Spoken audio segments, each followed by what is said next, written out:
Welcome students, I am Shashank Tripathi. Today we are going to have a lecture on CAD CAM, BME, subject code BME 602 Mechanical Engineering AKTU syllabus. This is an introductory lecture of 5th unit. In this lecture we are going to cover group technology, part classification coding system, production flow analysis PFA and cellular manufacturing. चलिए students शुरू करते हैं।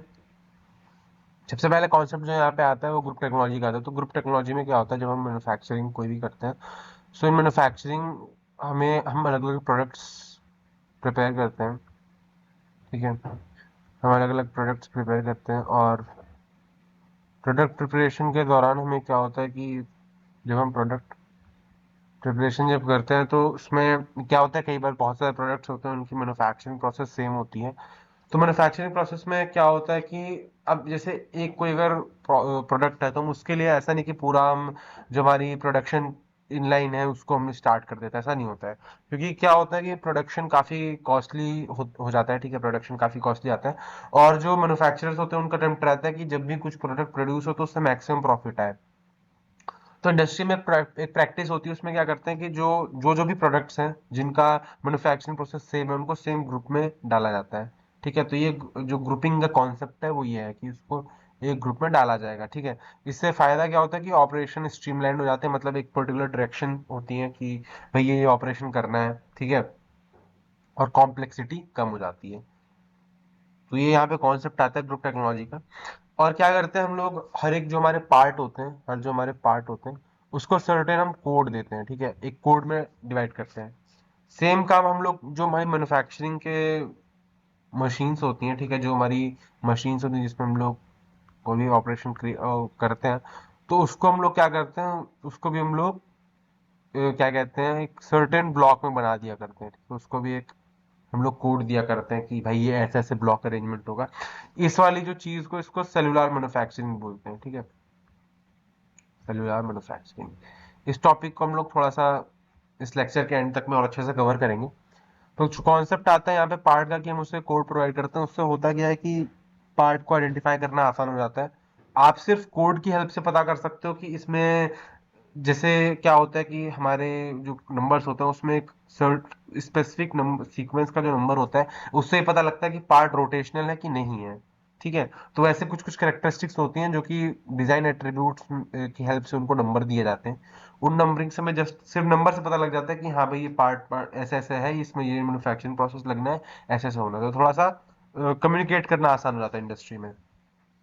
तो ये यहाँ पे programming का help लिया जाता है, इससे थोड़ा सा आसान हो जाता है। प्रोग्रामिंग लैंग्वेज हम लोग कौन सी लैंग्वेज इस्तेमाल करते हैं, जैसे कि Opitz and M I class. Opitz को हम लोग यहाँ पे देखेंगे, एग्जाम्पल है हमारा, उसमें देखेंगे कि ऑप्टिज में किस तरीके से कोड किया जाता है। जैसे एक सिंपल से एग्जाम्पल है, बाकी आप उसको और भी समझ सकते हो, अगर किसी को थोड़ा उसके बारे में और जानना है आप देख सकते हो, बट यहाँ पे हम उसका एक सिंपल से एग्जाम्पल कंसिडर करेंगे।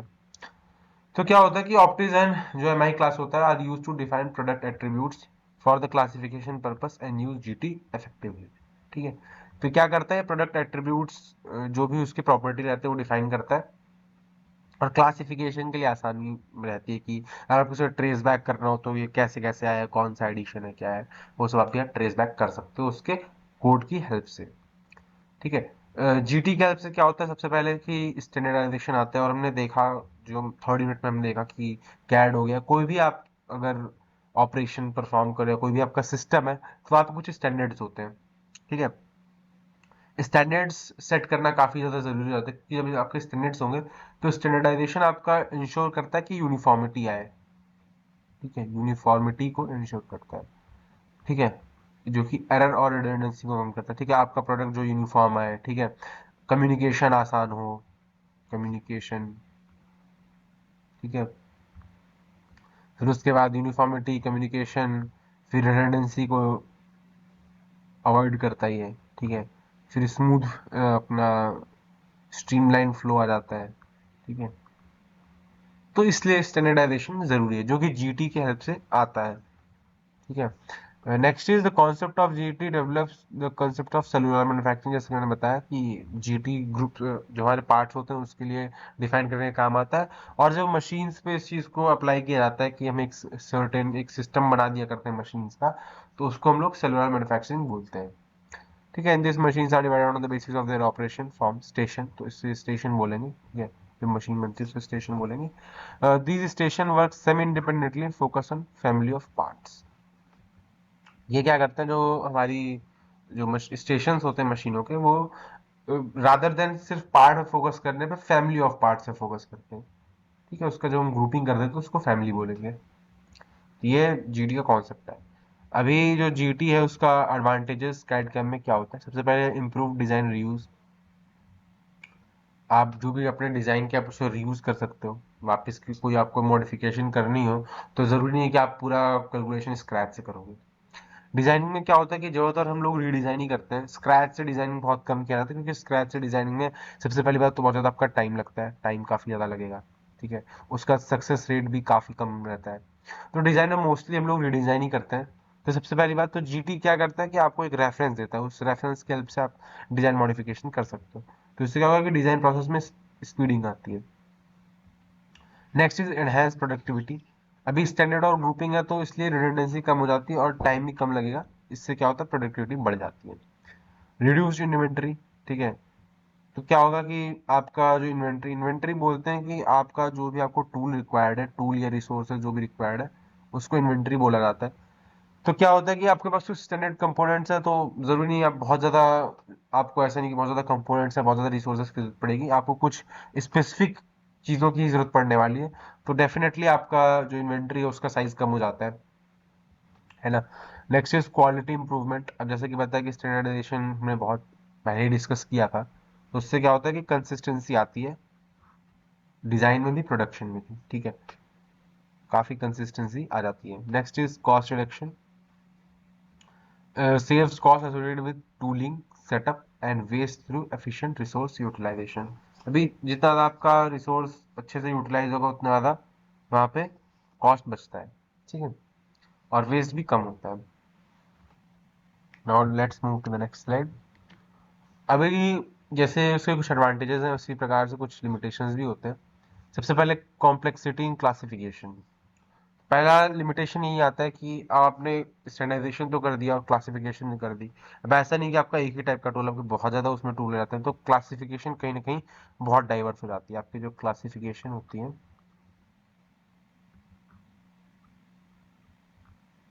वो काफ़ी ज़्यादा डाइवर्स हो जाती है।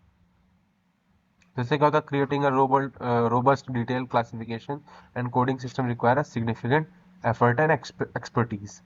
ठीक है, तो डिटेल क्लासिफिकेशन करने के लिए काफ़ी ज़्यादा कोडिंग सिस्टम की नॉलेज होनी चाहिए और काफ़ी ज़्यादा आपको उसमें एक्सपीरियंस होना चाहिए, तब आप जाके अच्छे से क्लासिफिकेशन कर पाओगे।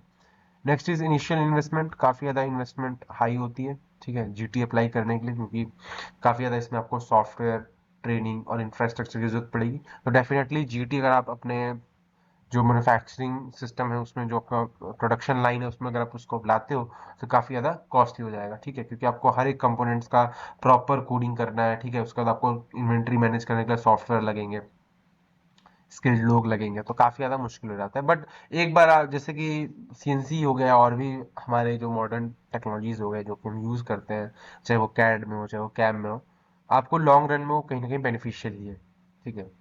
Next is data management. अभी हम काफ़ी ज़्यादा डेटा डेटा क्रिएट कर रहे हैं यहाँ पे, तो उस डेटा को मैनेज करने की जरूरत पड़ती है, ठीक है।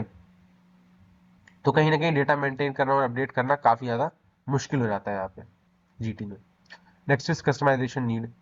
अभी क्या होता है, अलग अलग इंडस्ट्री अलग अलग जीटी सिस्टम्स यूज़ करती हैं, ठीक है, उनके अलग अलग डिज़ाइन और मैन्युफैक्चरिंग स्टैंडर्ड्स होते हैं। तो कहीं ना कहीं उसको जीटी में अकोमोडेट करना, जितना ज़्यादा डाइवर्सिटी होगी उतना ज़्यादा आपके लिए मुश्किल होगा उसको एक स्टैंडर्डाइजेशन में डाल पाना, ठीक है। तो ये कुछ लिमिटेशंस थी और इसके पहले हमने कुछ एडवांटेजेस देखे थे। तो अगर एग्जाम में आता है कि डिफाइन जीटी एंड ऑल, तो यहाँ पे आप इसको लिख सकते हो, एडवांटेजेस डिसएडवांटेजेस और बेसिक डेफिनेशन जो हमने डिस्कस की। आई होप आपको जीटी का कॉन्सेप्ट क्लियर होगा। Now let's move forward.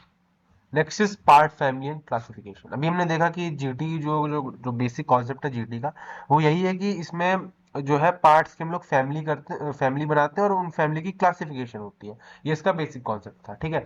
तो जो पार्ट फैमिली बनाई जाती है वो एक बेसिक क्राइटेरिया होता है उसका, ठीक है, कुछ किसी क्राइटेरिया पे वो बनता है तभी हम उसे मॉडल कर पाते हैं, ठीक है। तो उसका जो क्राइटेरिया होता है वो होता है जहाँ पे आपका सिमिलर डिजाइन फीचर्स हो, ज्योमेट्रिक कैरेक्टरिस्टिक्स आपकी काइंड ऑफ रिलेटेबल हो या सेम हो, ठीक है। मैन्युफैक्चरिंग प्रोसेस जहाँ पे सेम हो, ये जो आपकी प्रॉपर्टी जहाँ सिमिलर होती है तो वहाँ पे एक फैमिली बन जाती है, ठीक है। These part may vary in size और functionality but are group together based on commonalities to achieve operational efficiency. अभी क्या होता है कि जो आप सेम फैमिली में जो पार्ट्स को डाल रहे हो सकता है कि उनका साइज डिफरेंट हो सकता है कि उनका पर्पस दूसरा हो, लेकिन फिर भी उनको सेम फैमिली में डाला जाता है क्योंकि ऑपरेशनल जो उसका जो मैन्युफैक्चरिंग होती है कहीं ना कहीं वो आसान पड़ेगी, ठीक है। अब ऐसे कि जो आईसी इंजन के कंपोनेंट्स हैं, आईसी इंजन के जो कंपोनेंट्स होंगे, ठीक है, उसको हम लोग सेम फैमिली में डालेंगे, इनकी फैमिली जो होगी वो सेम होगी। अब हो सकता है कि उसमें जो आपके कंपोनेंट्स हैं जैसे कि आपका पिस्टन हो गया, ठीक है, जैसे आपका सिलेंडर हो गया, उसमें पिस्टन रिंग्स होती हैं और भी बहुत सारी चीजें होती हैं। तो ये बात अलग है कि उसके जो कंपोनेंट्स हैं उसके साइज डिफरेंट है, उनका पर्पस डिफरेंट है, बट कहीं ना कहीं उनको साथ में ही आना है, तो इसलिए अगर आप उसे सेम फैमिली में डालोगे तो उसके लिए स्टैंडर्ड सेट करना कहीं ना कहीं ईजी हो जाएगा, तो उसको हम लोग सेम फैमिली में कंसिडर करेंगे, ठीक है। अभी ये यहाँ पे क्राइटेरिया में डिस्कस की कौन कौन से क्राइटेरिया होते हैं जिसपे फैमिली डिफाइन की जाती है। सबसे पहला है डिजाइन एट्रीब्यूट। अब क्या होता है, हम लोग कैड के जैसे कैड जैसे इन्वॉल्व हुआ हमारे में इंडस्ट्रीज में, तो वहां पे हमने क्या किया, सबसे पहले हम लोग डिजाइनिंग ही करते हैं। तो डिजाइनिंग में क्या आता है, हमारा ज्योमेट्रिक शेप आता है, ठीक है, जो भी आपका शेप है जैसा भी उसके फीचर्स हैं वो सब हम उसमें रखते हैं, ठीक है। नेक्स्ट इज योर डायमेंशंस क्या, ये डायमेंशंस काफी इंपॉर्टेंट होती हैं इंजीनियरिंग में। Next is tolerances. अभी टाइट टॉलरेंसेज होंगी तो कहीं ना कहीं प्रोडक्शन जो आपकी कॉस्ट है वो काफी ज्यादा हाई चली जाएगी। सरफेस फिनिश भी अचीव करना बहुत ज्यादा डिफिकल्ट हो जाता है, अगर आपको बहुत ज्यादा स्मूथ सरफेस फिनिश चाहिए तो आपका ऑपरेशनल कॉस्ट डेफिनेटली हाई जाने वाला है। तो यहाँ पे डिजाइन एट्रीब्यूट आ जाता है। नेक्स्ट चीज है मैन्युफैक्चरिंग एट्रीब्यूट। अभी आप मैन्युफैक्चर करो तो उसमें बहुत सारे पैरामीटर्स आ जाते हैं, जैसे कि आपका मटेरियल कौन सा है, ठीक है, फिर दूसरा आप मैन्युफैक्चरिंग प्रोसेस कौन सी लगाते हो। हमने मैन्युफैक्चरिंग प्रोसेस में देखा था कि क्या होता है कि हमें सेम रिजल्ट अचीव करने के लिए हमारे पास बहुत सारे मैन्युफैक्चरिंग प्रोसेस हैं, ठीक है। अब ये डिपेंड करता है कि आपको कॉस्ट क्या, आपका जो आप उसमें कैपिटल लगा रहे हो, कैपिटल इन्वेस्ट कर रहे हो, कैपिटल आपका कितना है। दूसरी बात उसमें आ जाती है कि आपको क्वालिटी कैसी चाहिए। तो ये सब पैरामीटर डेफिनेटली मैन्युफैक्चरिंग प्रोसेस को अफेक्ट करते हैं, क्योंकि सेम जो वेल्डिंग भी आपकी 10 प्रकार की होती है, अब उसमें आपको आर्क वेल्डिंग करवानी है कि स्पॉट वेल्डिंग करवानी कि आप लेजर वेल्डिंग करवानी है, डिपेंडिंग ऑन योर एप्लीकेशन, आपको क्या आप पार्ट बना रहे हो, क्या उसका फंक्शनैलिटी है, ठीक है, कितना आप कॉस्ट लगा रहे हो, तो इन सब चीज़ों पे बहुत ज़्यादा डिपेंड करती है मैन्युफैक्चरिंग प्रोसेस। और क्या होता है जब आपका same part same manufacturing process पड़ता है तो हम उसे सेम ग्रुप में डाल दिया करते हैं, क्योंकि आपको फिर अलग अलग उसके लिए इक्विपमेंट्स की जरूरत नहीं पड़ेगी, सेम इक्विपमेंट से सारे काम हो जाएंगे, तो सेम फैमिली में आता है वो। Next is your batch size. अभी बैच कितने का है, आप जो है मास प्रोडक्शन कर रहे हो, ठीक है, मास प्रोडक्शन कर रहे हो, मास प्रोडक्शन में कम से कम आपके 10,000 पार्ट्स तो नहीं भी होते होंगे, मतलब इतना तो कम से कम रख के चलते हैं मास प्रोडक्शन में। अभी आपका स्मॉल साइज प्रोडक्शन है तो उसमें हो सकता है आपके 100 पार्ट्स हो, तो ये भी कहीं ना कहीं बहुत इफेक्ट करता है कि आपका बैच साइज क्या है। नेक्स्ट इज ऑपरेशनल सीक्वेंस की, जो जो आप इसमें ऑपरेशन परफॉर्म कर रहे हो उनका क्या सीक्वेंस है, पहले क्या आ रहा है बाद में क्या आ रहा है, उस हिसाब से भी बहुत इफेक्ट करता है। आपका एनुअल प्रोडक्शन क्या आता है, अभी हो सकता है कि आप जो पार्ट प्रोड्यूस करो उसका एनुअल प्रोडक्शन कम आए, लेकिन उसका जो रिक्वायरमेंट हो वो ज़्यादा हो, तो वहाँ पे आपको क्या करना पड़ेगा, वहाँ पे आपको ज़्यादा मशीनें लगानी पड़ेंगी। नेक्स्ट इज टूलिंग रिक्वायर्ड, क्या क्या टूल आपको लगेंगे, मशीनिंग कैपेबिलिटी है कि नहीं है, आप पार्ट मशीन कर सकते हो कि नहीं कर सकते हो। नेक्स्ट इज फंक्शनैलिटी की, उसका फंक्शन क्या है, individual as a individual function क्या है, और दूसरा असेंबली में उसका क्या फंक्शन है। तो ये कुछ 3 पैरामीटर्स है जिन पैरामीटर्स पे हम लोग पार्ट को क्लासीफाई करते हैं। अभी क्या है कि ग्रुपिंग के लिए हम लोग जो चीज़ें जो जो प्रोसीजर हम लोग इस्तेमाल करते हैं, जो टेक्निक्स हम लोग इस्तेमाल करते हैं वो क्या है। सबसे पहले विजुअल इंस्पेक्शन।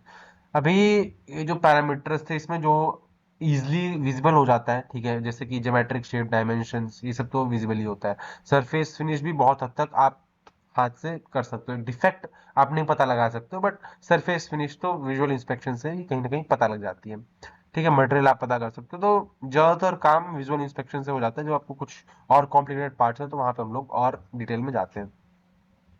नेक्स्ट जो स्टेज आती है वो होती है पार्ट क्लासिफिकेशन कोडिंग। अभी कोडिंग का सिस्टम जो हमने यहाँ पे जितने भी एट्रीब्यूट डिस्कस किए, उन सब एट्रीब्यूट की हेल्प से हम लोग क्या करते हैं, उसको सर्टेन कोड प्रोवाइड करते हैं। उस कोडिंग की हेल्प से क्या होता है कि पार्ट्स की क्लासिफिकेशन होती है। Next is production flow analysis.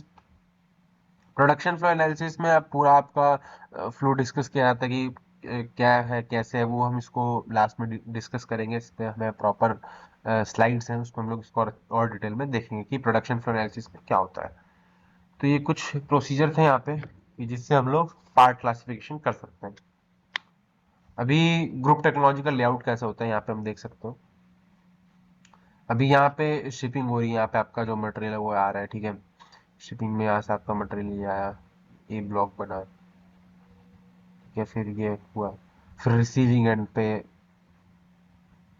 Product जो है इधर लेफ्ट पे गया, ठीक है। यहाँ पे दो इसके नोड्स दिए हुए थे, ठीक है। फिर लेफ्ट साइड से यहाँ इस ब्लॉक से यहाँ पे गया, फिर एम फॉर योर मशीन, यहाँ पे कुछ मशीनिंग ऑपरेशन, फिर डी यहाँ से फिर आगे ब्लॉक पे गया, ठीक है। तो यहाँ पे आपका जी ब्लॉक आ गया,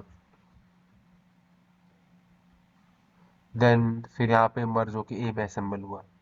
सिमिलरली यहाँ पे भी ये एल पे था, यहाँ पे एक तीसरा नोड आ जाता है एल, अभी ये ओवरराइडिंग आ गई। तो इस तरीके से आपका डिपेंडिंग ऑन कॉम्प्लेक्सिटी यहाँ पे आप लेआउट देख सकते हो। अगर आपका जीटी पे क्वेश्चन आता है कि ड्रॉ फ्लो चार्ट और डायग्राम, तो वहाँ पे आप ये डायग्राम बना सकते हो, दिखाता है कि कितना ज़्यादा डाइवर्सिटी नोड्स में आ जाती है और किस तरीके से। यहाँ पे आप जंपिंग भी देख सकते हो कि किस प्रकार यहाँ से इसने यहाँ पे ना जाने के बजाय सीधे मशीन पे गया, ठीक है। तो ये जीटी का लेआउट है, तो आप रिमेंबर कर सकते हो और ये एग्जाम के लिए इंपॉर्टेंट आपके हो सकता है।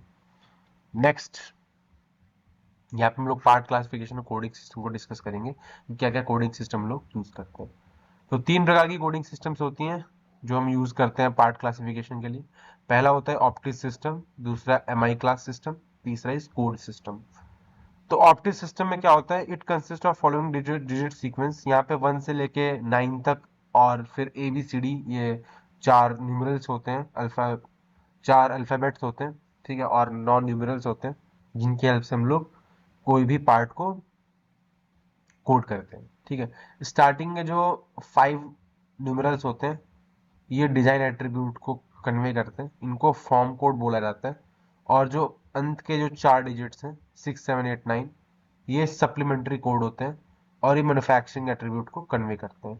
हमने इससे पहले की स्लाइडों में देखा था कि डिजाइन एट्रीब्यूट क्या होता है, जहाँ पे shape, dimensions, tolerances and surface finish आता है। और मैन्युफैक्चरिंग एट्रीब्यूट में हमने बहुत डिटेल में इसको डिस्कस किया था, जहाँ पे dimension, work material, starting, raw work piece, shape, accuracy, ये सारी चीज़ें आ जाती हैं। जो अंत की 4 डिजिट होती हैं ABCD, ये इन्हें सेकेंडरी कोड बोला जाता है। 6 7 8 9 supplementary code, 1 2 3 4 5 form code, and ABCD is secondary code. They are intended to identify the production operation type and sequence. ये जो अंत के 4 डिजिट्स होते हैं प्रोडक्शन ऑपरेशन क्या होने वाला है और उनका सीक्वेंस क्या होगा उसको डिफाइन करते हैं। The form code first digit signify whether the parts is rotational और इरोटेशनल। स्टार्ट जो फॉर्म कोड होता है उसकी मदद से हमें पता लगता है कि पार्ट रोटेशनल है कि नहीं रोटेशनल है। ये जस्ट आप कोड देख के बता सकते हो, ठीक है। नेक्स्ट यहाँ पे जो ऑप्टिक सिस्टम होता है ये उसका लेआउट है कि किस तरीके से ऑप्टिक सिस्टम होता है। यहाँ पे आप देख सकते हो first digit, second digit, third digit, fourth digit, fifth digit and your supplementary code, ठीक है। यहाँ पे ABCD इन्होंने इन्वॉल्व नहीं किया। तो लेट्स डिस्कस। सो पहला इज योर पार्ट क्लास, पहला डिजिट जो है पार्ट क्लास को डिनोट करता है।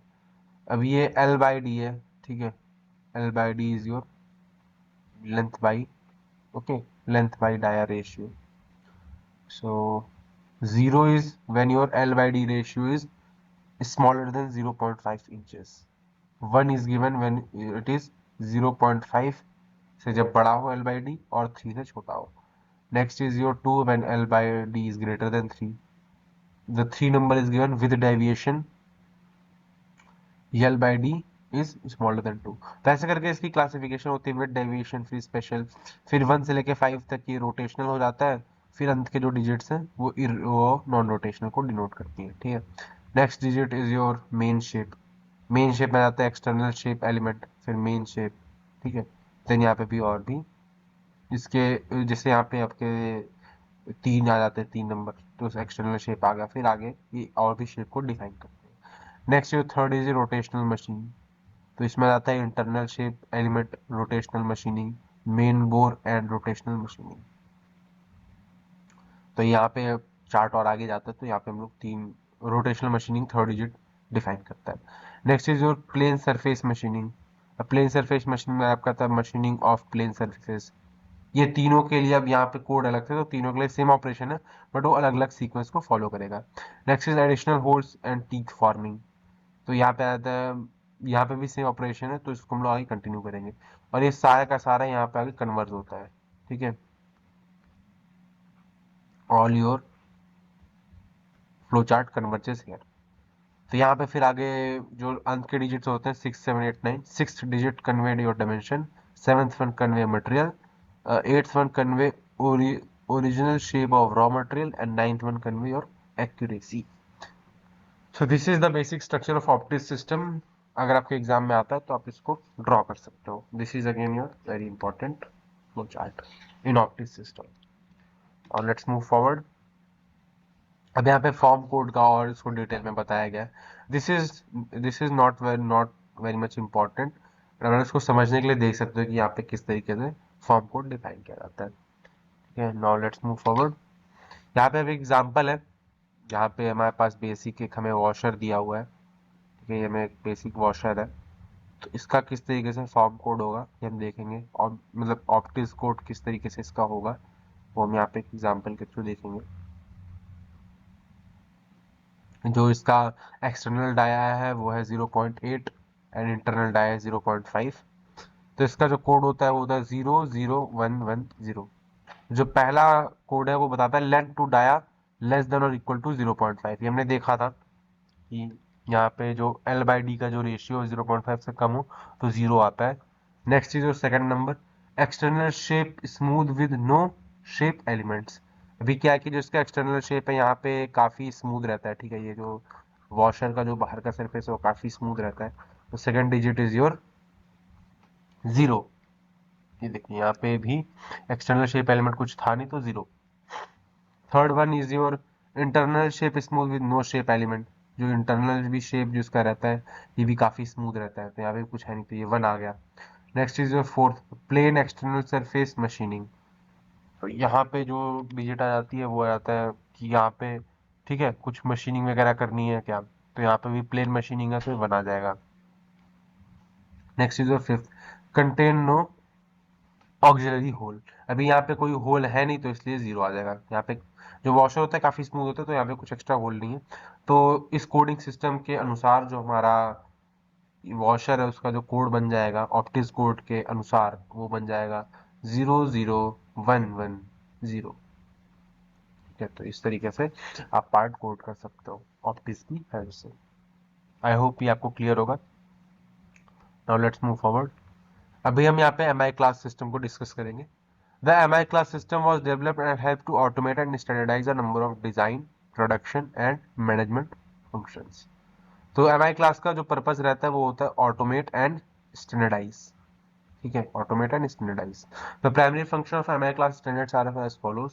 जो MI क्लास स्टैंडर्ड के जो फंक्शन होते हैं इस तरीके से, standardization of engineering drawings, retrieval of drawing according to the classification number, standardization of process routing, automated process planning and selection of part for processing on particular group of machine tools. MI class जो system होता है वो आपका engineering drawing के लिए standard set करता है कि अगर आप MI क्लास सिस्टम के हिसाब से अगर आपको आगे प्रोडक्शन करना है तो इसकी कुछ सेपरेट ड्राइंग्स पे कुछ स्टैंडर्ड्स होते हैं। आपकी जो डिज़ाइन की जो ड्राइंग होती है और जो प्रोडक्शन ड्राइंग होती है ठीक है उसमें थोड़ा सा डिफरेंस आ जाता है। क्योंकि क्या होता है कि अब हमने तो कुछ टॉलरेंस दे दिया, अभी मशीनिंग पे वो पॉसिबल नहीं है तो उसको अपने हिसाब से मॉडिफाई करते हैं। तो यहाँ पे अगर आप MI क्लास अगर सिस्टम आप यूज़ करो तो आपको सेपरेटली यूज़ करना पड़ेगा, तो यहाँ पे थोड़ा सा डिफरेंस आ जाता है। Next is retrieval of drawing according to classification number. अभी जैसा उन्होंने नंबर क्लासिफाई किया पार्ट के हिसाब से, तो ये MI क्लास सिस्टम उसको अंडरस्टैंड करने में मदद करता है। यहाँ पे हमने कोड लिख दिया जैसे 01100, तो उसका क्या मतलब हुआ, ये MI क्लास सिस्टम उसको डिकोड करने में भी हेल्प करता है। Next is standardization of process routing. अभी कौन कौन से हम उसमें प्रोसेस लगाएंगे, क्या क्या उसमें प्रोसेस लगेंगे, उसका भी MI क्लास सिस्टम पूरा ध्यान रखता है कि क्या क्या प्रोसेस लगनी है। ऑटोमेटेड प्रोसेस प्लानिंग, अगर आप कुछ उसमें ऑटोमेशन लगानी है तो कहाँ लगानी है, क्या कौन सी प्रोसेस ऑटोमेटेड रहेगी या कौन सी नहीं रहेगी। कई बार में थोड़ा सा ह्यूमन इंटरवेंशन की भी जरूरत पड़ती है, तो कहाँ पे वो जरूरी है कहाँ पे नहीं है वो भी हमें क्लास सिस्टम से पता लगता है। The last one is selection of part for processing on particular groups of machine tool. क्या करता है कि मशीन टूल पे जो प्रोसेसिंग के लिए जो पार्ट की जरूरत है वो भी एमआई क्लास सिस्टम बताता है कौन कौन से पार्ट में लगाना है। ठीक है, MI class classification system can range from 12 to 30 digit. जो एमआई क्लास का जो क्लासिफिकेशन होता है उसमें आपके 12 से लेकर 30 डिजिट तक का क्लासिफिकेशन रहता है, काफी वाइड रेंज कवर करता है ये। The first 12 digits are universal code that can be applied to any part. जो स्टार्टिंग के 12 डिजिट्स होते हैं वो यूनिवर्सल रहते हैं, किसी भी पार्ट में लगाए जा सकते हैं। Next 18 digits can be use to code data that are specific on particular company. और जो लास्ट के 18 डिजिट्स होते हैं वो हमारे कस्टमाइज्ड होते हैं, हम उसे किसी भी कंपनी के रिक्वायरमेंट के हिसाब से यूज कर सकते हैं। अभी जैसे आप कोई भी प्रोडक्ट देखते हो तो उसमें आप देख सकते हो कुछ नंबर वगैरह दिए रहते हैं, तो वहाँ पे भी कुछ स्टैंडर्ड वो लोग यूज करते हैं, जैसे कि लॉट नंबर हो गया, ठीक है, बैच साइज हो गया, पीस नंबर हो गए, ऑपरेशन सीक्वेंस हो गया, ये सब कंपनी टू कंपनी वेरी करता है। तो उसको कवर करने के लिए और उस आइडिया को कन्वे करने के लिए 18 डिजिट्स रिजर्व होते हैं, जबकि स्टार्टिंग के 12 यूनिवर्सल रहते हैं हर पार्ट के लिए। सेम भी रह सकते हैं, नहीं भी रह सकते, बट कॉमन रहेंगे। ठीक है, next, the procedure for grouping of part family follow the specific number sequence. This can be represented by following layout. तो जो यहाँ पे हम देख सकते हैं स्टार्टिंग का जो 12 डिजिट है उनका जो यूज है वो किस प्रकार होता है वो हम देखेंगे। जो फर्स्ट डिजिट है वो मेन शेप को कन्वे करता है कि मेन शेप कैसा होगा। ठीक है, second and third digit convey करता है कि शेप में एलिमेंट कौन कौन से, जैसे कुछ पॉकेट, स्लॉट, ठीक है, एक्सटर्नल होल, ग्रूव्स, नर्लिंग क्या है वो सब उसका आइडिया बताता है। Four digit is the position of shape element. Fourth digit convey करता है कि जो शेप के एलिमेंट्स उनका पोजीशन क्या है। ठीक है, राइट प्लेन में है, लेफ्ट प्लेन में है, इंटरनल है, एक्सटर्नल है, कैसे, वो सब बताता है। Fifth and six digit convey your main dimension की उसके मेन डायमेंशन क्या है। मेन डायमेंशन हम लोग जैसा कि हमने ऑप्टिक्स में देखा एल बाई डी का रेशियो कंसिडर करते हैं, तो fifth digit can convey your length and six digit can convey your dia of the object. Seventh is your dimension ratio. ठीक है, सेवेंथ इज ये जो एल बाई डी आया वो 7 डिजिट कन्वे करता है कि क्या है डायमेंशन का रेशियो। ए डिजिट इज और ऑक्सिलरी डायमेंशन, कुछ उसमें ऑक्सिलरी ऑपरेशन तो उसका क्या डायमेंशन होने वाला है वो 8 डिजिट कन्वे करेगा। नाइन्थ एंड 10 डिजिट कन्वे और टॉलरेंस कोड की उसमें टॉलरेंसिंग किस प्रकार लगी है वो नाइन्थ एंड 10 डिजिट शो करता है। 11th and 12th digit convey और मटेरियल कोड, उसमें कौन सा मटेरियल यूज होता है, जैसे कि ANSI 2040 हो जाता है इसमें। और भी अभी क्या है, ANSI 2040 स्टैंडर्ड है। अभी जिसको नहीं पता कि स्टैंडर्ड क्या है उसके लिए बता पाना मुश्किल है कि कार्बन स्टील है, ठीक है, कि आपका आयरन का एलॉय है, कि कॉपर एलॉय है, कि क्या है। ठीक है, तो उसके लिए मुश्किल हो जाएगा। तो ये मटेरियल स्टैंडर्ड भी बताता है, जो स्टार्टिंग के जो लास्ट के 11th एंड 12th डिजिट होते हैं। तो ये MI क्लास कोडिंग सिस्टम था। इसका यहाँ पे जस्ट डिस्कशन था कि ये कैसे है, क्या है, एग्जाम में आता है तो आप इसको इसका नाम बता सकते हो कि जो इसका लेआउट हो किस प्रकार से होता है। यहाँ पे इसका कोई एग्जाम्पल नहीं है, जस्ट इसका डिस्कशन है। आई होप आपको ये क्लियर होगा। Now we'll cover production flow analysis, PFA। तो जो PFA होता है is a systematic method used in manufacturing production planning to evaluate, organize and optimize the flow of materials and components through production system. तो जो PFA होता है वो आपका फ्लो बताता है कि आपका जो मटेरियल है और कंपोनेंट्स है उसका प्रोडक्शन सिस्टम में किस प्रकार फ्लो रहेगा, किस प्रकार उनका सीक्वेंस रहेगा, कैसे वो आएंगे, और बाकी सारी चीजें जो उसमें हो सकती हैं। This analysis fundamental in identifying inefficiencies, bottlenecks and area for improvement. तो जो PFA होता है प्रॉपर, उसका नाम ही एनालिसिस है, तो प्रॉपर वो चीज बताता है कि कहाँ कहाँ पे इनएफिशिएंसीज हैं, ठीक है, जो कि आइडेंटिफाई करना किसी प्रोडक्शन सिस्टम के लिए काफी ज्यादा जरूरी रहता है। ठीक है, बॉटल नेक क्या होता है कि जैसे बहुत सारे आपके ऑपरेशंस हैं आपके, मैं थोड़ा सा आपको इन्वर्टेड मॉडल बना के बता ही देता हूँ कि किस तरीके से होता है। अभी आपका इसमें A हो गया, B हो गया, C हो गया, D हो गया, अलग अलग ऑपरेशन है। अभी जब क्या होता है, जब फ्लो और आगे के सारे प्रोसेस अगर डिपेंडेंट है तो वो आपस में आके यहाँ पे स्टक हो जाते हैं। ठीक है, एक की वजह से दूसरा नहीं हो पाता, दूसरे वजह से तीसरा नहीं हो पाता, तो इस चीज को बोलते हैं बॉटल नेक। और हमारा एफर्ट रहता है कि इस जो फेनोमेना है इंडस्ट्री में इसको अवॉइड किया जाए। ठीक है, तो इसको बॉटलनेक बोलेंगे। और कहाँ कहाँ पे इम्प्रूव कर सकते हैं, काफी ज्यादा जरूरी पैरामीटर्स यहाँ पे हो जाते हैं, इसलिए PFA ज़रूरी होता है। तो इससे क्या होता है, अगर आप ये सब करते हैं तो आपका smooth and cost effective production ये इंश्योर करता है। ठीक है। पीएफए में कुछ की कंपोनेंट्स कुछ इस प्रकार है। सबसे पहले होता है प्रोसेस मैपिंग। प्रोसेस मैपिंग में क्या होता है, a detail map of production process from raw material input to finish product output is created. ठीक है, इसमें फ्लो चार्ट का हम लोग यूज करते हैं। Value streaming mapping and process diagrams are often used. तो प्रोसेस मैपिंग आपका, जैसे इसको बोल सकते हैं, अभी आपका पूरा ब्लूप्रिंट होता है कि किस तरीके से आपका पूरा प्रोसेस होने वाला है। यहाँ पे पहले ही डिस्कस कर लिया जाता है कि क्या क्या उसमें ऑपरेशंस लगने वाले हैं, क्या हो सकता है, कई बार कुछ एडिट करना पड़ता है तो उसका भी पूरा साइकिल बनता है। ठीक है। तो इसमें क्या होता है, हम लोग सब पैरामीटर पहले डिस्कस कर लेते हैं क्या क्या चीज़ें हो सकती हैं, और जहाँ कहीं भी कुछ दिक्कत होती है उसको इम्प्रूव किया जा सकता है प्रोसेस मैपिंग की हेल्प से। ये आपका पूरा ब्लूप्रिंट ही है। ठीक है। Next is data collection. Accurate data on production volume, machine utilization rate, cycle times and setup times are collected. Data collection काफ़ी ज़्यादा ज़रूरी है। डेटा कलेक्शन जैसे आप कुछ भी डेटा सर्वे करते हैं, ठीक है, डेटा सर्वे से आपको एक मोटा मोटा आइडिया लग जाता है कि हाँ भाई, अगर हम ये कुछ भी प्रोडक्शन वगैरह करने वाले हैं तो क्या क्या हमको टाइम लगेगा, साइकिल टाइम क्या है, कितनी साइकिलों में प्रोडक्शन होगी, ठीक है, सेटअप टाइम कितना लगता है, और भी जो जो भी चीज़ें वाइल ऑपरेशन आती हैं, एनकाउंटर कोई कर सकता है, वो सब हम लोग पहले से कलेक्ट कर लेते हैं प्रोडक्शन फ्लो एनालिसिस में। Next is the workflow design. The workflow is examined for sequencing and interdependencies. It is tried to eliminate redundant steps or excessive material handling. Workflow design आपका इंश्योर करता है कि कौन कौन से ऑपरेशन है, क्या उनका सीक्वेंस है, और कौन कौन से आपस में डिपेंडेंट है। ठीक है, क्या क्या उनकी डिपेंडेंसी है एक दूसरे पे। इसका जो मेन पर्पज रहता है कि जो रिडंडेंट ऑपरेशन हो, ठीक है, जो ऑपरेशन जरूरी नहीं है उनको एलिमिनेट कर दिया जाए। इससे होगा ये कि आपका जो टाइम लगेगा वो कम लगने वाला है। ठीक है। अभी आपने, अगर ये जो टॉपिक हम यहाँ पे पढ़ रहे हैं, ये बहुत हद तक इंडस्ट्रियल इंजीनियरिंग जो होती है, इंडस्ट्रियल इंजीनियरिंग फाइनल ईयर में सब्जेक्ट है, बी में। इंडस्ट्रियल इंजीनियरिंग में हम लोग देखते हैं वहाँ पे सीपीएम और पर्ट जैसे कॉन्सेप्ट आते हैं।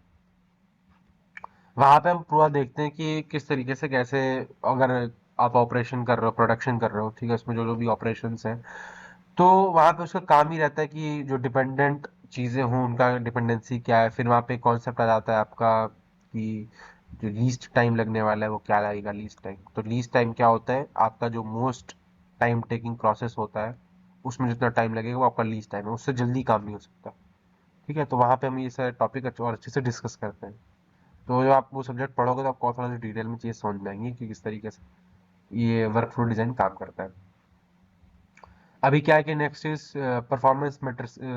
मैट्रिक्स की metrics such as throughput, lead time, work in progress, inventory and first pass yield are monitored.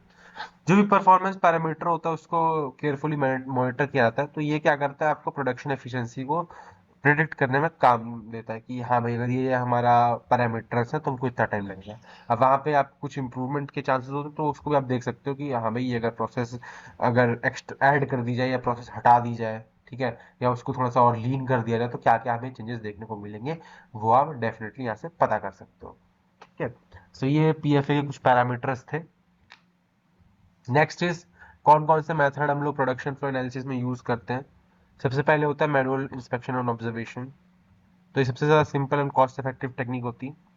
काफ़ी, ये मतलब जो चीज़ आपको दिख ही रही है वो काफ़ी इंट्यूटिव हो जाता है, वहाँ पे आप देख के भी समझ सकते हो कि कहाँ पे रिसोर्स का वेस्टेज हो रहा है। ठीक है।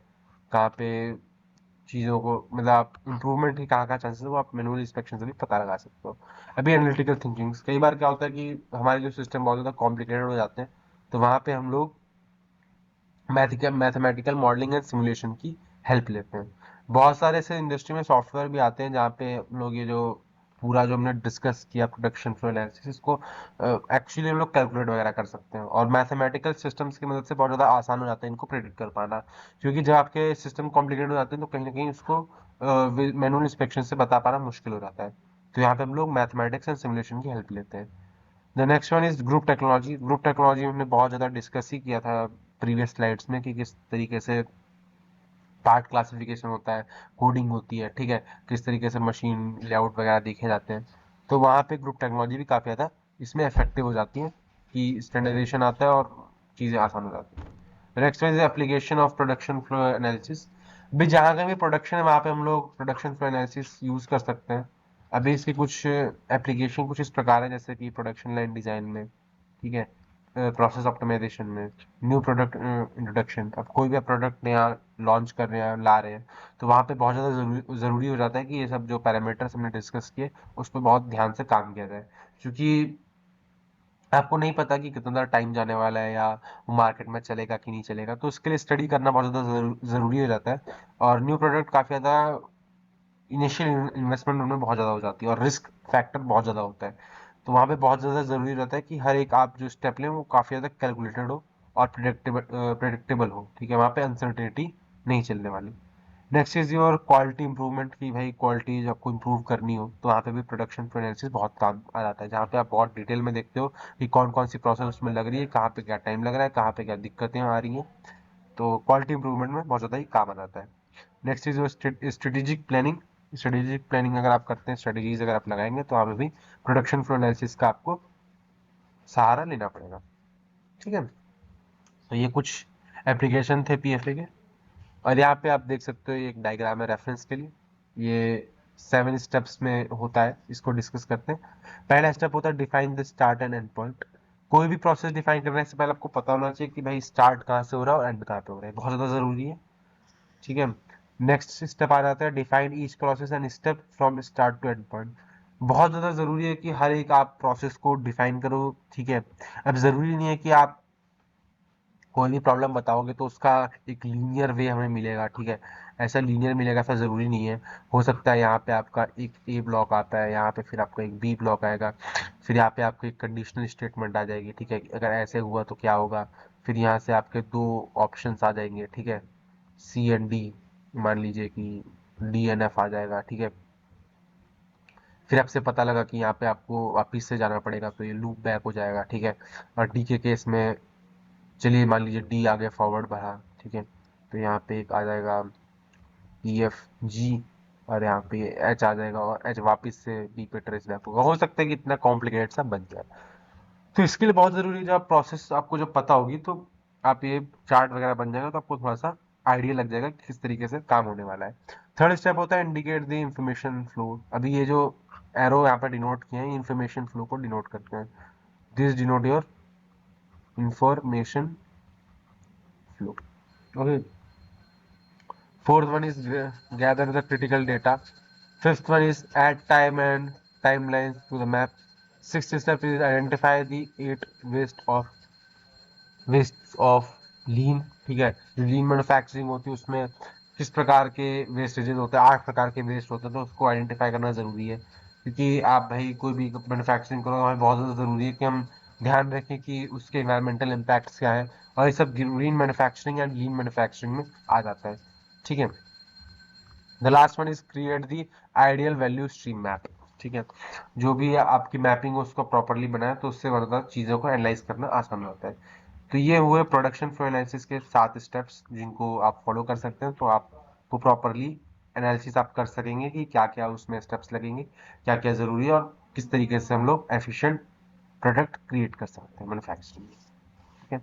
सो आई होप आपको ये क्लियर होगा, और आप ये एग्जाम में अगर आता है तो आप इसको बना सकते हैं, ठीक है। काफ़ी इजी सा चार्ट है जो कि समझ में आ सकता है आसानी से, ठीक है। So let's move forward. The next one is cellular manufacturing. Cellular manufacturing refer to a manufacturing strategy used to arrange different machine functionality to a specific geometric layout and larger functional unit known as manufacturing cell और optimize the production process। अभी जो cellular manufacturing है, इसका जो idea होता है कि आपके जो मशीन्स हैं, जो आप मशीन यूज कर रहे हो, जो आप मशीन यहाँ पे यूज कर रहे हो, तो मशीन का एक आप एक प्रॉपर एक सिस्टम बना लें, ठीक है। मशीन का जो आप एक सॉरी मशीन का एक स्टेशन बना लें, ठीक है। यहाँ से जो टेक्निकल टर्म यूज किया जाता है वो है स्टेशन, ठीक है। मशीन के स्टेशन आप बना लें और उसको एक ऐसा ज्योमेट्रिक लेआउट में यूज करें जो कि एफिशिएंटली जो प्रोडक्ट फ्लो हो उसको अंडरस्टैंड करते हुए काफी ऑप्टिमाइजेशन से काम कर सके, ठीक है। तो ये इसका बेसिक कॉन्सेप्ट होता है। सेलुलर मैन्युफैक्चरिंग का जो आइडिया डेवलप किया गया था वो किया गया था रैल्फ सेंटर्स द्वारा। They they then went to mature into important concepts of lean manufacturing and lean six sigma principle due to common focus on reducing waste and continually improving the production process. अभी cellular manufacturing का जो idea है वो आगे जाके लीन manufacturing और six sigma के concept में बना, ठीक है। सिक्स सिग्मा एक स्टैंडर्ड होता है जो कि हम इस इंडस्ट्री में यूज किया करते हैं, ठीक है, जिससे क्या होता है कि आपकी कोई भी प्रोसेस एक एफिशिएंट और एनवायरमेंटल फ्रेंडली और जो भी स्टैंडर्ड्स होते हैं उनको मीट करती है। तो जो भी कंपनी आपके सिक्स सिग्मा स्टैंडर्ड को मीट करती है वो काफी बड़ी बात होती थी इंडस्ट्री में उस पैरामीटर पे खड़े उतर पाना, ठीक है। तो ये सेलुलर मैन्युफैक्चरिंग कॉन्सेप्ट था। यहाँ पे हम एक चार्ट देख सकते हैं, ठीक है। तो जो सेलुलर मैन्युफैक्चरिंग है, it can increase good services to customer, production rate, operator utilization, machine utilization, can decrease your ideal time, cost of production, space, throughput time, material handling, inventory carrying cost, WIP inventory, load time, cycle time, lead time, and your other wastage which are not desirable, ठीक है। तो ये cellular manufacturing का एक chart था जो कि उसके आइडिया को कन्वे करता है। Now let's move forward. अभी सेलुलर मैन्युफैक्चरिंग में लेआउट बहुत ज़्यादा ज़रूरी है कि इसका जो बेसिक आइडिया ही होता है कि आप किस तरीके से जो आपके स्टेशन है, मशीन के स्टेशन हैं, उनको किस तरीके से आप अरेंज करोगे कि जिससे आपका जो वर्क फ्लो हो वो आसान हो जाए, ठीक है। Arrange the equipment and work station to specific geometric pattern in order to optimize the production process, ठीक है। तो जो कुछ इंपॉर्टेंट ज्योमेट्रिक शेप्स हैं जो कि यूज करते हैं हम उनको डिस्कस करते हैं। सबसे पहला आई शेप शेल, आई शेप्ड सेल। तो आई सेल जो होता है सबसे ज्यादा लीनियर ऑर्डर का होता है, ठीक है, काफी सिंपल रहता है। This arrangement is closest to having multiple assembly line. अभी क्या होता है कि आपका जो आई है ये आपका आई लेआउट हो गया, तो यहाँ पे आप इसके अलग अलग ब्रांचेज भी बना सकते हो, तो बहुत सिंपल है। तो इसमें क्या होता है कि मल्टीपल असेंबली लाइन जो है उसको आप कनेक्ट कर सकते हो, ठीक है, काफी सिंपल रहता है और एक्सपेंडेबल रहता है। It is a great for products where sequence of operation straightforward and material do not need to move back and forth between machine, ठीक है। ये उन प्रोडक्ट के लिए काफी यूजफुल हो जाता है जहाँ पे आपको स्ट्रेट फॉरवर्ड ऑपरेशन करना हो और मटेरियल को वापस मशीनों पे ले जाने का जो क्रम है वो आपको फॉलो ना करना पड़े, तो उसके लिए बहुत ज़्यादा जरूरी, बहुत ज़्यादा एफिशिएंट हो जाता है उन प्रोडक्ट्स के लिए। Next is your U shaped cell. The U shaped cell is more compact and has a smaller footprint on shop floor. तो यू शेप में क्या होता है कि आप यहाँ से आपने एंट्री की, ठीक है, तो दूसरे एंड से आप एग्जिट करोगे, यहाँ पे वापस आने का कोई वो नहीं है चांस, ठीक है। और इसमें क्या होता है कि जो आपका काफी कॉम्पैक्ट रहता है, आपके पास अगर स्पेस कम है तो आप यू शेप यूज कर सकते हो। In addition to space saving काफी आपकी जगह बचाता है ये लेआउट, ठीक है। This type of cell layout allow for better communication between technician since they are much closer to each other than in I shaped cell. तो यू शेप के दो फायदे होते हैं, पहला कि ये आपका टाइम बचाता है, आपकी जगह बचाता है, और दूसरा कि आपका एक अच्छा कम्युनिकेशन ऑफर करता है क्योंकि सारे टेक्नीशियन आसपास रहते हैं, तो कम्युनिकेशन काफी आसान रहती है इस टाइप की सेल लेआउट में। Next is your O shaped cell. This is similar to U shaped cell but with machine arrange in rough circle, ठीक है। तो यहाँ पे क्या करते हैं, जो सर्कुलर शेल्स होते हैं हमारे, सेल्स होते हैं यहाँ पे हमारे, ठीक है। Usually these cells are managed by only one technician who is highly skilled at using all machine in the cage. तो क्या होता है इस सेल में, जो मशीन का सेल होता है हमारा, वहां पे एक ही टेक्नीशियन होता है, ठीक है, ए बी सी। और जो भी इसके आसपास जो घेरे में जो मशीनें होती हैं उसको इस्तेमाल करने में काफी एफिशिएंट रहता है। It is suited for products that require multiple passes through machine, ठीक है। ये उन प्रोडक्ट्स के लिए यूजफुल होता है जहाँ पे आपको एक से ज्यादा पासेस की जरूरत पड़े। अभी सीएनसी में ही हमने देखा कि कोई भी प्रोडक्ट बनाते हो तो उसमें आपको हमको दो तीन पासेस देने पड़ते हैं, तो वहां पे आप सर्कुलर लेआउट दे सकते हो, ठीक है, उन प्रोडक्ट्स के लिए। Now the next one is advantages of cellular manufacturing. इसके कुछ एडवांटेजेस इस प्रकार है, जैसे कि enhanced production environment and quality control. Next is improved capacity to produce high volume, high variety products as fast at a fast pace, ठीक है। आपके अगर सेल डिफाइंड है तो बहुत ज़्यादा आपका वो टाइम बचा लेता है, ठीक है, क्योंकि आपको पता है वो कौन कौन सी मशीन यूज़ करनी है, सब आसपास से रहती हैं, तो काम जल्दी हो जाता है, ठीक है। आपने भी चीज़ देखा होगा कि आपको अगर कोई काम कर रहे हो और आपको जो चीज़ों की ज़रूरत है वो सबके अगल बगल हो, और तो काम काफ़ी जल्दी हो जाता है। अगर आपको वापस उनको खोजने के लिए जाना पड़े तो आपका बहुत ज़्यादा टाइम वेस्ट हो जाता है, ठीक है। Next one is substantial reduction in manufacturing lead time and waste, ठीक है। तो इसको भी कम करता है ये। Smaller work in progress inventory, ठीक है, जो क्या होता है कि इन्वेंट्री में आपकी जो इन्वेंट्री उसकी डेफिनेशन होती है, क्योंकि जो इन्वेंट्री आपकी स्टोर्ड है वो अलग हो जाती है, ठीक है। फिर आप जिस जिस पे काम करो, जिन प्रोडक्ट्स पे काम कर रहे हो वही वर्क इन प्रोग्रेस, तो वो भी आपकी इन्वेंट्री में ही आता है, ठीक है। तो क्या होता है कि जो वर्क इन प्रोग्रेस की इन्वेंट्री वो काफी कम हो जाती है इसमें। The last one is develop a highly versatile and efficient workforce. तो आपकी वर्कफोर्स काफी वर्सेटाइल और काफी एफिशिएंट हो जाती है सेलुलर मैन्युफैक्चरिंग के केस में। कुछ डिसएडवांटेजेस भी हमको देखने को मिलते हैं सेलुलर मैन्युफैक्चरिंग में, जैसे कि prone to production bottleneck in case of machinery breakdown, ठीक है। अब जैसा कि बॉटलनेक को मैं डिस्कस किया कि आपके अगर बहुत सारे ऑपरेशन एक दूसरे से रिलेटेड है, तो वहाँ पे क्या होता है कि एक की वजह से दूसरा नहीं हो पाता, दूसरे की वजह से तीसरा नहीं हो पाता। तो अगर आपका मशीनरी ब्रेकडाउन होगा तो बहुत ज्यादा चांसेस है कि आपका ऑपरेशन रुक जाएंगे और बॉटलनेक हमें वहाँ पे देखने को मिल सकता है। और बॉटलनेक एक अनडिजायरेबल इफेक्ट है और हम उसे रिड्यूस करने का ट्राई करते हैं। The next one is error in setup can lead to a loss of efficiency instead of promised improvement. अभी आप अगर सेटअप में कुछ गड़बड़ करोगे तो उससे होता क्या है कि एफिशिएंसी में सीधा सीधा आपका असर पड़ेगा, और जो जिस चीज के लिए आप इसको सेट कर रहे हो उसका एकदम अपोजिट इफेक्ट देखने को मिलता है।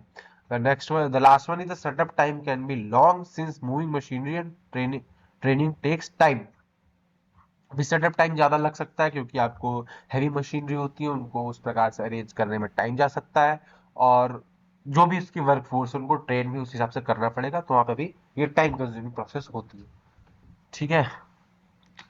Now do guys download the cellular Mantra app from play store, ठीक है। आपको कुछ ऐप के फीचर्स मिल जाते हैं जैसे कि कॉन्सेप्चुअल वीडियोस, आपको लेटेस्ट सिलेबस यहाँ पे मिल जाता है जो कि नेक्स्ट वन इज, और आपको सारे सब्जेक्ट एक जगह मिल जाते हैं। ऑफलाइन वीडियोस आप डाउनलोड कर सकते हैं और आपको पीडीएफ और वीडियोस का भी एक्सेस मिल जाता है। स्टूडेंट जितना ज़्यादा हो सके इस वीडियो को लाइक करें और दोस्तों को शेयर करें। And thank you very much guys, this is your first lecture. And इसके बाद इस यूनिट में हमारा एक आखिरी लेक्चर है, उसमें हम लोग कवर करेंगे जो इसमें हम लोग इसके जो बात का टॉपिक है उसको हम लोग कवर करने वाले हैं, ठीक है। Thank you guys, thank you very much.